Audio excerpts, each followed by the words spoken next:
After mixing all of the different flours you're going to use, I've weighed out the right amount of water, and you want to have the right temperature of the water. It should be between 90 and 95 degrees, and I'm right at 95. This is my mature starter. So after I put the water in with the flour, then I'm going to put the salt and starter, mix that together using the pincher method. And then in the first hour, you're gonna wanna fold the dough over on itself 2 to 3 times, and then you're gonna let that sit for 12 to 16 hours. I like to mix the flour and water with a spatula. It's a little easier cleanup. I add the salt, incorporate it into the flour first, and then I'm gonna put the starter in with the pincher method. I'm now going to incorporate the starter with the dough, folding it over itself, and making a little burrito.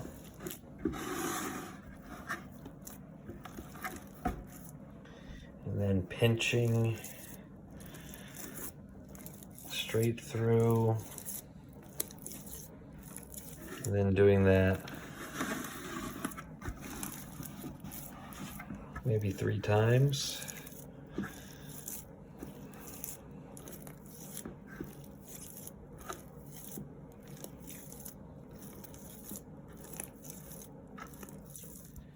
What I love about using this big bowl is that little ball of dough is gonna spread out, it's gonna fill in all this space, and in 16 hours, it's going to rise to the 4-quart mark.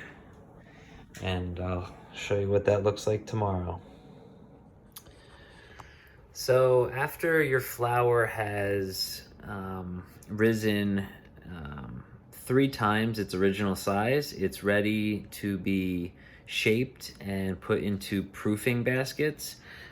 Here are my proofing baskets. They're wooden, coated with flour. If you don't have proofing baskets, you can use a bowl. You could use a bowl like this, and what you do is you'd line it with a kitchen towel that does not have a lot of fuzzies coming off of it, because when you pull it out of that bowl, you don't want it to stick to the towel. So and you'd have to coat the towel with a lot of flour.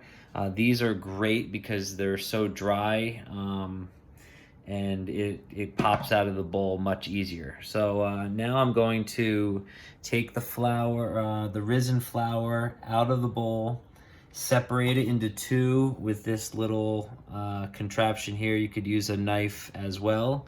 And then I'm gonna show you the technique that you use to shape it into a ball, and then you place it into the bowl. So when you get it out of the bowl, you want to be as careful as possible, because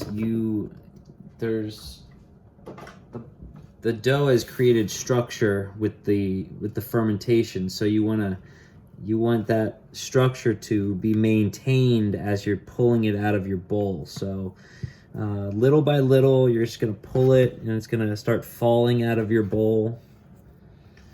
But you definitely want to take your time, using your fingers, scraping it off whatever kind of bowl that you proofed it in.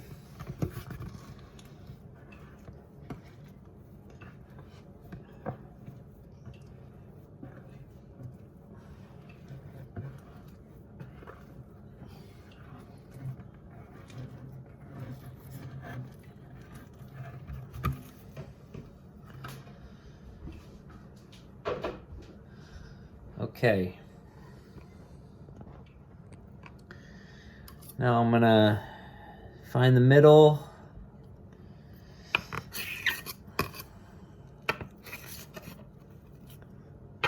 Separate the two. I cleaned my surface, my counter, before I did this.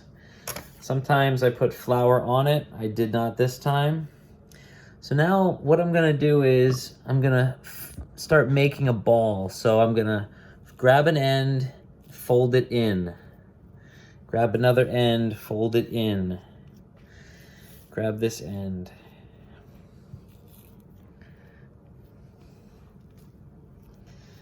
And then what I'm gonna do is with this thing, I'm gonna flip this over,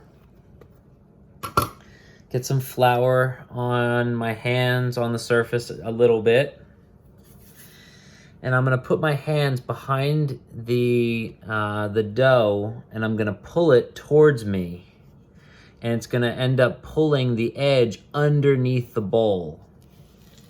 And then I'm gonna do a quarter turn and then pull it towards me, quarter turn. And what you'll see is, after a little while, pretty quick actually, you start getting a tighter ball of dough. And this is gonna be so when you flip it out of the bowl, it maintains structure and your bread rises and doesn't flop over. So mine's pretty tight at this point. So what I'm gonna do is I'm gonna flour this ball.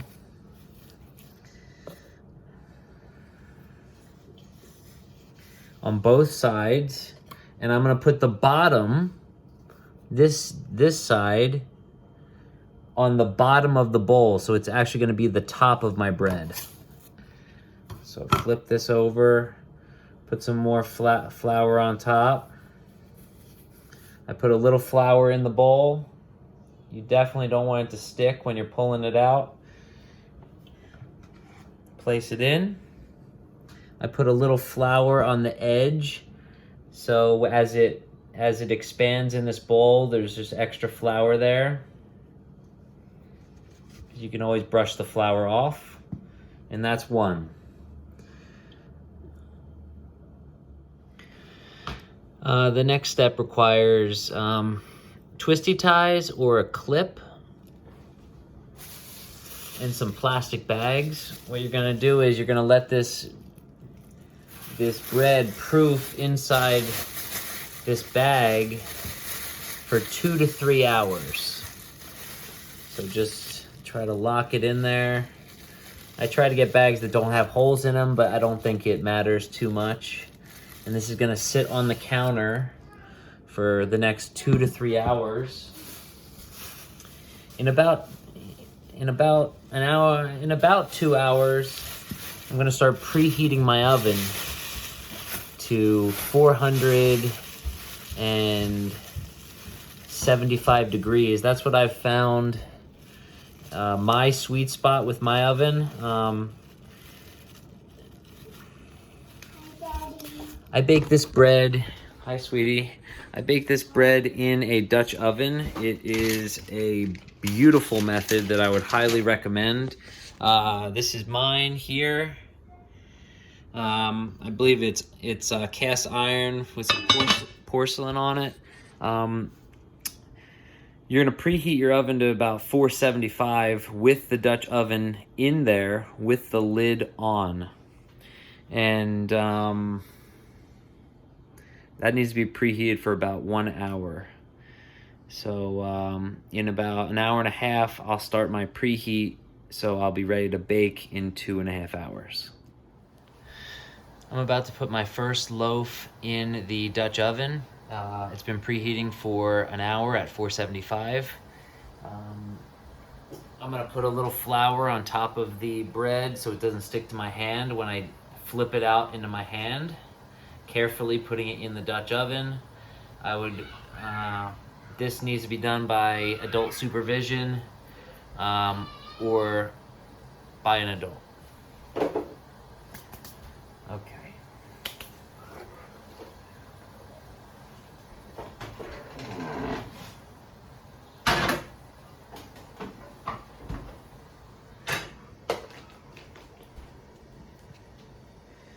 Carefully pull it off the sides. Should just come right off.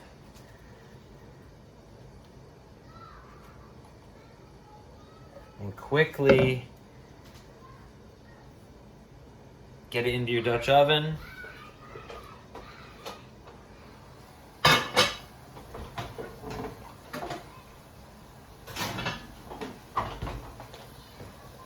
Set the timer for 30 minutes.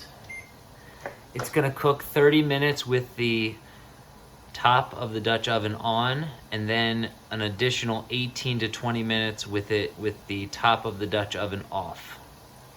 And then it needs to sit and cool for 20 minutes. Just took my loaf out after a 50-minute bake time. I like to take it out with a spatula, transfer it right to a rack. It's really hot, so be careful.